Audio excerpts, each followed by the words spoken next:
परंतु छोटी के मायके में कोई ना था। वह घर का सारा काम काज करती, सबकी सेवा करती, पर कोई भी उससे प्यार नहीं करता। सभी दुत्कारते रहते। तीज त्योहारों पर भी जब उसके मायके से कोई ना आता तो वह बहुत दुखी होती। हर वर्ष की तरह इस वर्ष भी करवा चौथ का व्रत आया।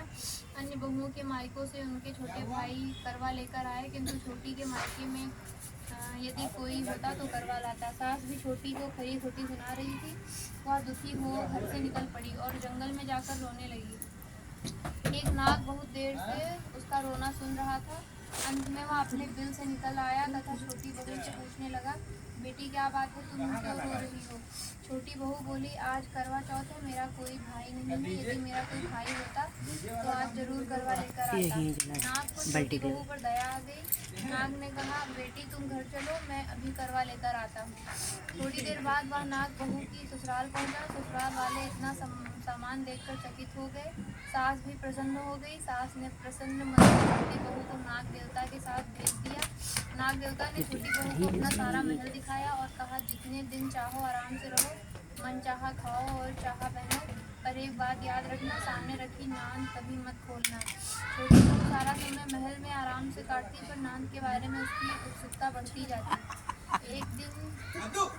एक दिन जब घर में कोई न था, उसने नांद को उठाकर देखा तो हजारों छोटे छोटे सांप के बच्चे इधर उधर रेंगने लगे। उसने जल्दी से नांद ढक दी। जल्दी में एक सांप की पूंछ नांद के नीचे आकर कट गई। शाम को नाग के आने पर छोटी बहू ने अपनी गलती स्वीकार कर ली। नाग ने भी उसे क्षमा कर दिया। जब छोटी ने ससुराल जाने की इच्छा की तो नाग ने उसे धन रत्न आदि देकर विदा किया। छोटी बहू के ससुराल में अब उसकी बड़ी इज्जत होने लगी। जिस सांप की पूंछ कटी थी उसे सभी बंडा कहकर तंग करते थे। एक दिन उसने अपनी माँ से पूछा कि मेरी पूंछ कैसे कटी। माँ ने कहा कि छोटी बहू की नांद उठाने और जल्दी में रखने से ही तुम्हारी पूंछ कटी है। तो वह बोला कि मैं छोटी बहू से बदला लूंगा। माँ के बहुत समझाने पर भी वह एक दिन चुपचाप छोटी के घर जा पहुंचा और मौका पाकर उसे काटने की सोचने लगा। वह छोटी बहू और उसकी सास में किसी बात पर बहस हो रही थी तो छोटी कसम खा कर कह रही थी कि मैंने ऐसा नहीं किया। वह कह रही थी कि मुझे बंडा भैया से प्यारा कोई नहीं, उन्हीं की कसम खाकर कहती हूँ कि मैंने ऐसा नहीं किया।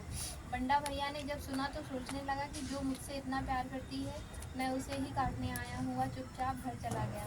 माँ ने पूछा, ले आए बहन से बदला? वह कहने लगा, माँ बहन से कैसा बदला? तभी से बंडा भाई व छोटी बहन हुए। भाई प्रतिवर्ष चौथ के दिन करवा लेकर जाता है। बड़े प्यार से करवा चौथ का व्रत। प्राचीन काल में करवा नाम की पतिव्रता स्त्री अपने पति के साथ नदी किनारे एक गांव में रहती थी।